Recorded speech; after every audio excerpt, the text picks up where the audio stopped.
group of penguins were enjoying themselves in the One day, a group of penguins were enjoying themselves in the icy tundra. The penguins like to swim and play and generally do whatever it is most penguins do. There was one particular penguin, however, who was different than the rest, and he also was the littlest penguin.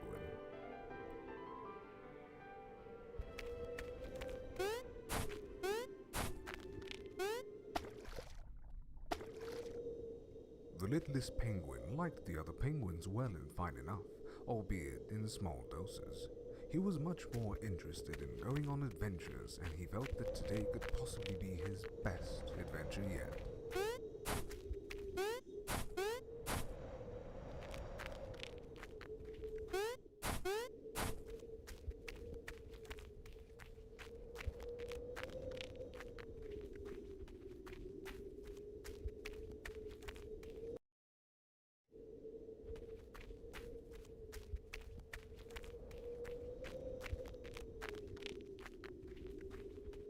Just then, he discovered a very old, very sick penguin lying next on a large stone. "Won't you please help me?" cried out the old penguin. "I'm very sick and I'm very old. Please, won't you help fulfill an old penguin's request?" The littlest penguin agreed and was horrified by what the old penguin said next. "Bash my head in with this stone. End my pain, littlest penguin." The littlest penguin did as he was told.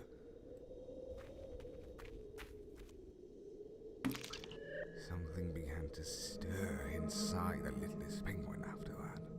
Suddenly, a rush of emotions he had never known filled him, thrilled him like nothing had ever done before. "This feels like heaven," cried out the littlest penguin, who set out freshly driven, giving new direction to his adventure. If killing just one penguin felt that good, he thought to himself, "I wonder how it would be if I killed 10 penguins." And off he went to test his theory.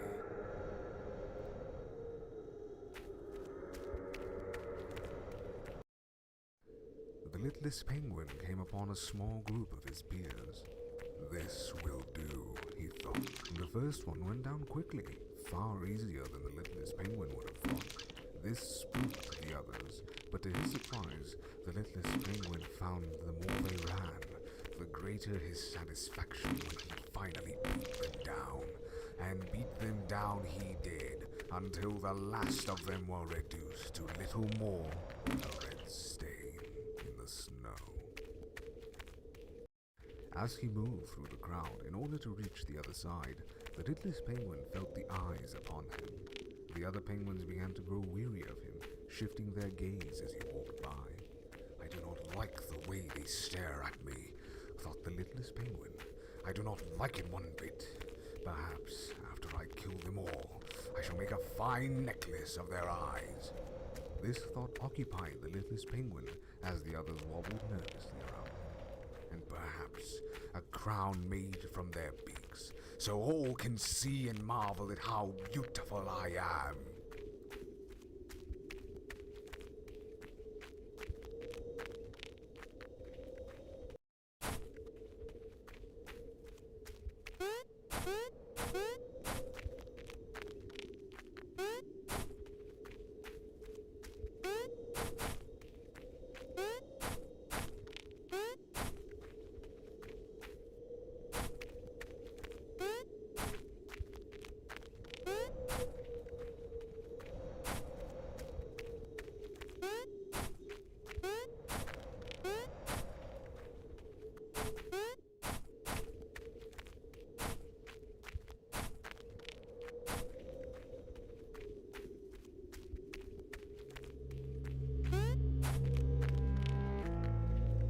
This was more like it, thought the littlest penguin.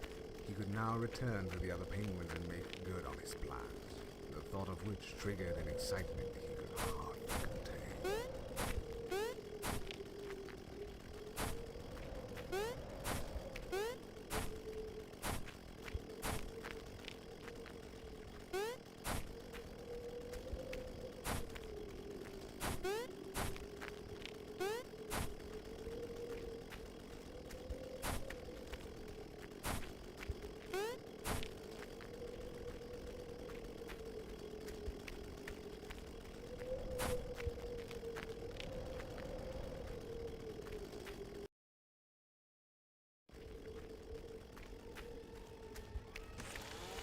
Faster and faster it fell.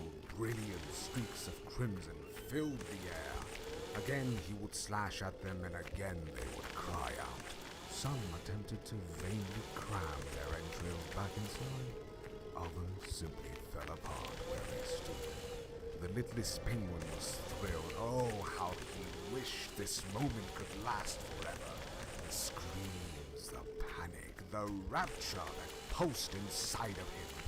He could no sooner explain the magic behind his elation any more than he could bring himself to stop. Not until every last penguin had been split apart.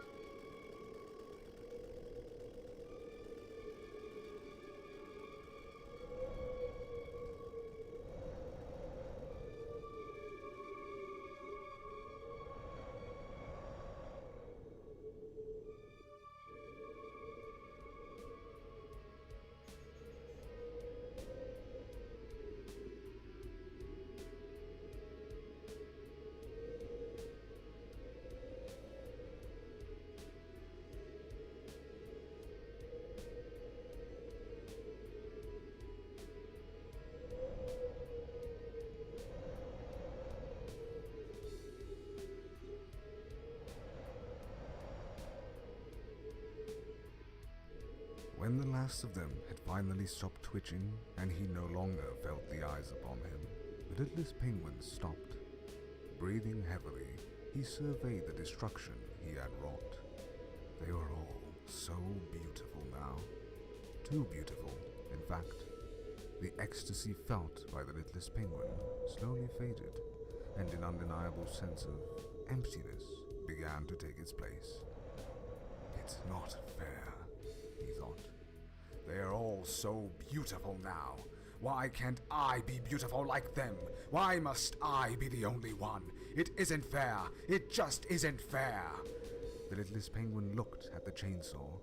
The blood dripped off the teeth of the blade, almost glistening in the moonlight. Suddenly, the Littlest Penguin knew how to feel beautiful like the rest. He knew then what it was he must do.